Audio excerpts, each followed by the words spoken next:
Right now, Dave Weinberg from the Press of Atlantic City jumps on board to talk a little bit more about what is going on with this team. And Dave, right now, 3-4, the sky seems to be falling from a lot of people. Should there be some concern about moving forward here? This is a team that has, last year they were 5-6 and kind of pulled themselves out of it and got on a nice run. Should we give more trust to this group of coaches and players who have had, have achieved a lot?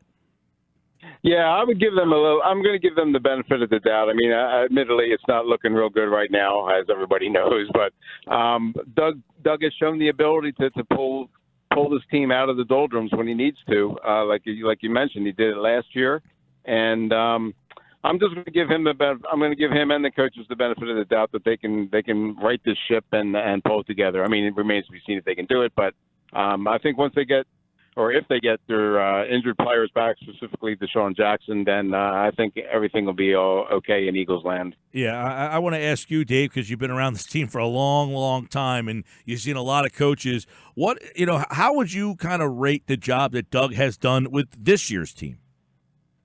Oh boy, that's tough. Obviously not as good as 2 years ago.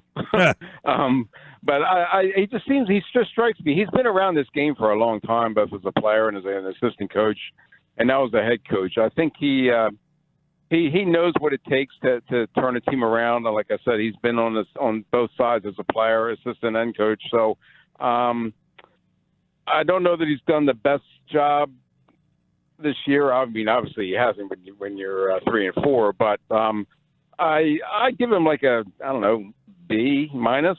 B. I just think that he is.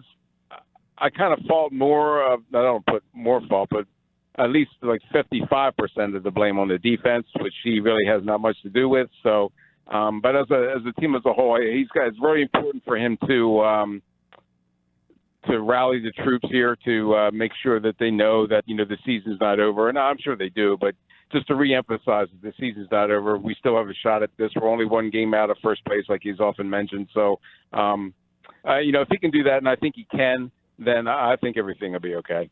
So, Dave, with the answer of a B minus for Doug, and you're going to give him the benefit of the doubt to potentially right the ship here, does that mean that you're not taking the anonymous quotes too seriously? The Malcolm Jenkins comments today saying that, the key to last year in 2018 was simplifying the offense, i.e. when Nick Foles entered, Lane Johnson came out and said people need to be more accountable. Are you just saying that's a little bit overblown and just a good narrative for, after a bad loss like that?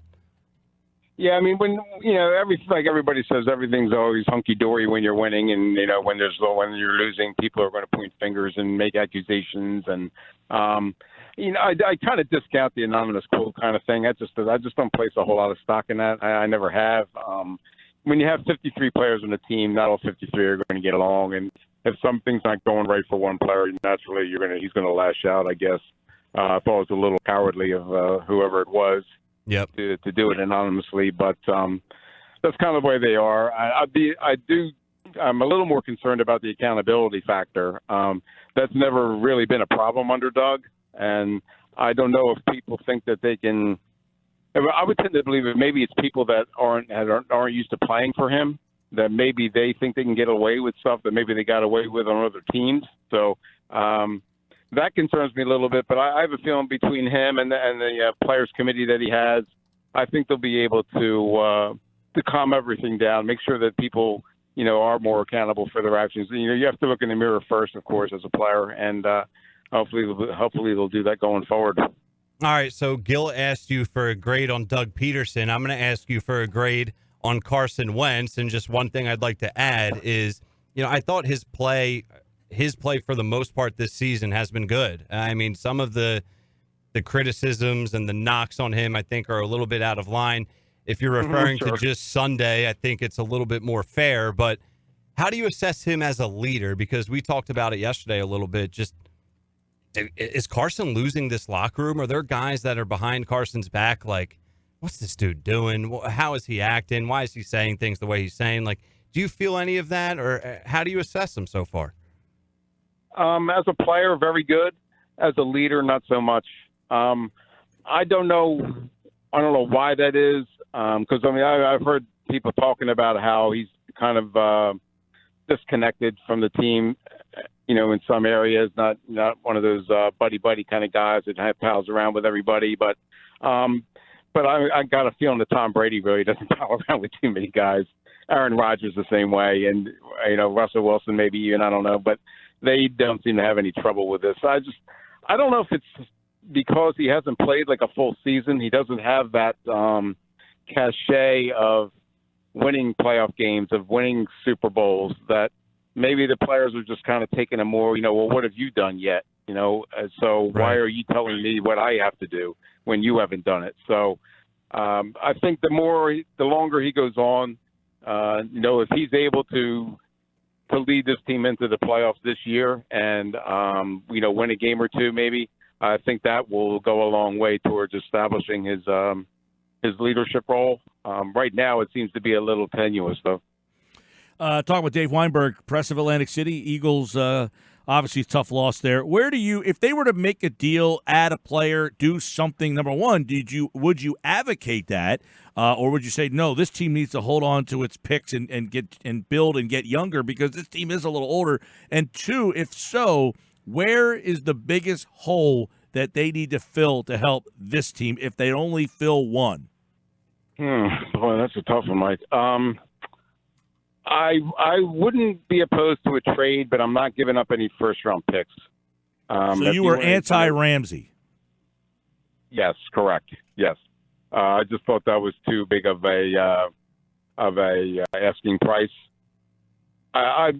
It's kind of tough. I mean, there are players that I think could really help them. Patrick Pederson probably being at the top of the list, but you're going to have to give up a first-round pick to get him, and he is like 30, 31 years old, so I don't know if you're going to get the value back. Chris Harris maybe from Denver, you could probably get him a little bit cheaper, and I think they need help in the secondary, even with Jalen Mills and Ronald Darby. Darby has that injury history. He's never been able to stay healthy, so I think they need some stability back there. I guess the other one would probably be defensive tackle. Without Malik Jackson, without Tim Jernigan, seems like Fletcher Cox isn't a whole lot of help. And although they've been playing Brandon Graham inside quite a bit, and he's doing very well. So I would guess the defense needs help more than anything. And, you can pick your poison, whether it's cornerback or defensive tackle or maybe even linebacker. I don't know. But again, I wouldn't give up the farm for anybody. If you can get somebody like second-round pick, third-round pick, fourth-round pick, whatever, I would definitely do that. All right, Dave Weinberg, Press of Atlantic City. We know this Bills team's better than we thought. When the schedule came out, you'd probably say, at Buffalo, that's usually a nice, easy road trip. But that you buying this Buffalo team? Yeah, I am. I mean, you have to, really. I guess their only losses to the Patriots maybe so far. So, yep. I mean, being 5-1 and even, getting rid of Sean McCoy, they're still rolling, still having success. So, and the Eagles, certainly, they have yet to prove that they can beat that kind of team. They're certainly reeling right now. But there's really no room for error here with the Eagles. They can maybe afford to lose one more down the stretch but after that, they really have to take care of business if they want to have a realistic shot of like either winning the division or getting a wild card. So, but I think this is a very tough test for the Eagles. Back-to-back losses on the road. This is the third straight road game. But if they're going to turn it around, I think they really have to start this Sunday. Yeah, I would agree. And last one for Dave Weinberg. Your thoughts on the Nelson Agholor play? He gave up, honestly. I know that Mike Grokino was defense and John has as well.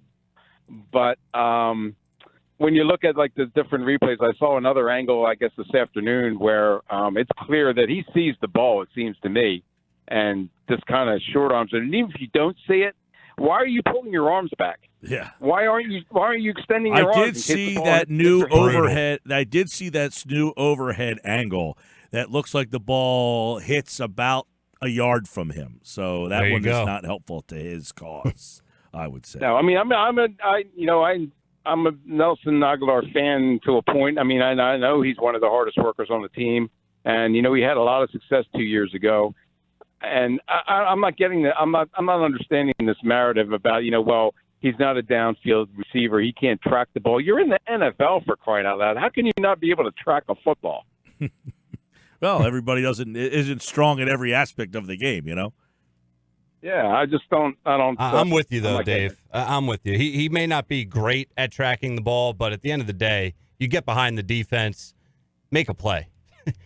Right. Well, part of the right. see, I disagree with that, because part of the problem is why he is who he is because he has inconsistencies in his game, and that's one of his inconsistencies. If he consistently could make that catch, he would be great. Unfortunately, he can't consistently make that catch, and unfortunately, he's Nelson Agholor. It's not 100% of the time, but it's. But that's why he doesn't make the play every time, because he's not very good. Sure, but there's still receivers in the league that are able to make it. We've seen him make it before. Right. So when he doesn't make it, we're not saying he can't make it. He just doesn't do it consistently, and that's why he's a bottom-rung wide receiver. He's consistently ranked as one of the lowest-rated receivers in the league because he's a one-trick pony. I know it's not his strong point, and I do agree. And Dave, I want your thoughts on it, but I'll just add real quick. We've seen him do it. He's capable. So it's just, and when you see that play with the alligator arms and how close the ball was and his body language, it's just a perfect storm of me shaking my head. Right. And I just, don't you think Eagles know this? So if they do, then why are they sending him deep? Why do they keep giving him a chance? I just don't. I don't know. Maybe I think he's one of those guys. Maybe he's indoors. He can't play under the lights. I don't know. I think he's one of those guys that he was a first-round pick. He tantalizes you with talent, and you see it, and it doesn't translate to the game. Right? Yeah, for sure. I mean, so they must see him make this play in practice and say he can do it. And then when he gets to the game, it's like, because, yes, he can make the play. It's just that he doesn't consistently make it, and that's why he hasn't excelled as a first. Well, I tell you, one thing that I like what Agholor does is when they get him the ball in short spaces and let him turn up the field. When he catches and reverses upfield and run, when he gets a full head of steam, Dave, that's when I think he's at his best. But do you honestly think he didn't see that ball? At the time, I tweeted out, did he just give up? I'm like, what kind of effort was that? Like on that one there, at first glance, watching it on television, I thought he just swerved it. Like I don't have this one. I definitely am not defending him in his effort on that. Okay, I got you. All right, okay. Good stuff, Dave Weinberg, Press of Atlantic City. Of course, Eagles Bills this Sunday. You can hear it all right here on 97.3 ESPN. Thanks, pal. Oh, thanks, guys. I appreciate it. Yeah, man. Thanks, Dave Weinberg, like all guests, appeared via the Boardwalk Honda hotline.